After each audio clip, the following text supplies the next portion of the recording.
આવતો નથી આય તો એમને આવવાની જરૂર હ તન કોઈ આવતું નહીં બધાય આવે છે પણ એમને જ નથી આવતા એ ત્રણ જણા છે ને એ ભૂપેન્દ્ર ને બધા કોઈ આવતું નહીં આય એ તો બધું કહેતા હતા કે તમારું હારું કરશું તમારું આમ કરશું તો બધાય નવા નવા માણસો આવે છે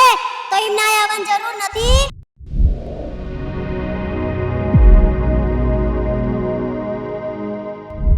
નમસ્કાર દર્શક મિત્રો, આપ જોઈ રહ્યા છો ગુજરાત પ્લસ ન્યૂઝ અને હું છું આપની સાથે લખન। તો હાલ અત્યારે સાણંદ પહોંચ્યા છે જ્યાં ખેડૂતો પોતાની માંગને લઈને છામણી લગાવી રહ્યા છે। ત્યારે ત્યાં જે નાના બાળકોથી લઈને મોટા વડીલો સુધીની તમામ મહિલાઓ છે,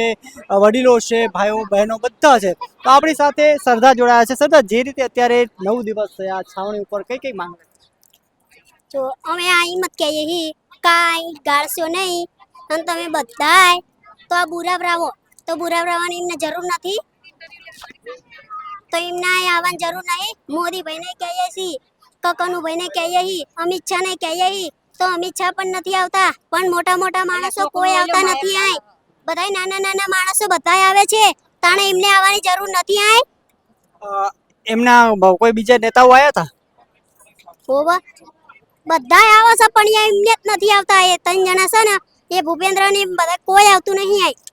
વોટ લેવાના હતા તન તો બધાય મમ્મી કહેવાય ને બા કહેવાય ને બધાય તન કે અબવાનું કહેવાય ને બધાય કે વોટ આપજો અમને વોટ લેવાના હતા તન તો આવી ગયા તો કે અમને વોટ આલો અમે તમારું કામ કરશું તમારી ખેતીમાં કોઈનું કઈ ઓલું નહીં થવા દઈએ તન તો બધુંય પાડતા હતા અત્યારે આય બોલવાનું આ આવવાનું હતા ને એમને કેમ નહીં આવતા એ તો બધું કહેતા હતા કે તમારું હારું કરશું તમારું આમ કરશું પણ આ બધા જો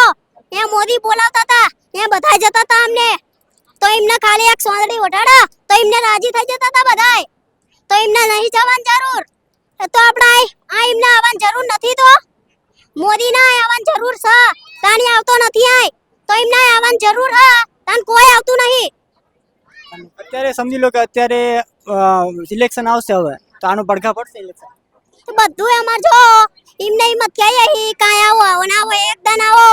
તો આ ગામ તો જોવો અમારું આ ગામના આખા ગામના બધાય આવે હ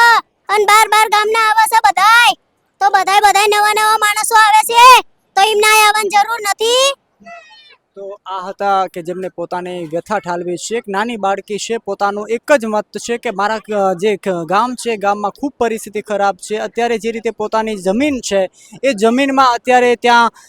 જે પાઇપલાઇન નાખવામાં આવી રહી છે અને પાઇપલાઇનને લઈને ચિંતિત જોખમ મળી રહી છે। સાથે એનું એવું બી કહેવું છે કે તેઓના એક જ ભાઈ છે અને તેઓ 5 બહેનો છે અને એક ભાઈ તો તે કેવી રીતે અને પોતાનું આગળ જતા ભરણ પોષણ કરશે કારણ કે અત્યારે જે રીતે લાઈન નાખવામાં આવી રહી છે ને લાઈનમાં ક્યાંક ને ક્યાંક લોકો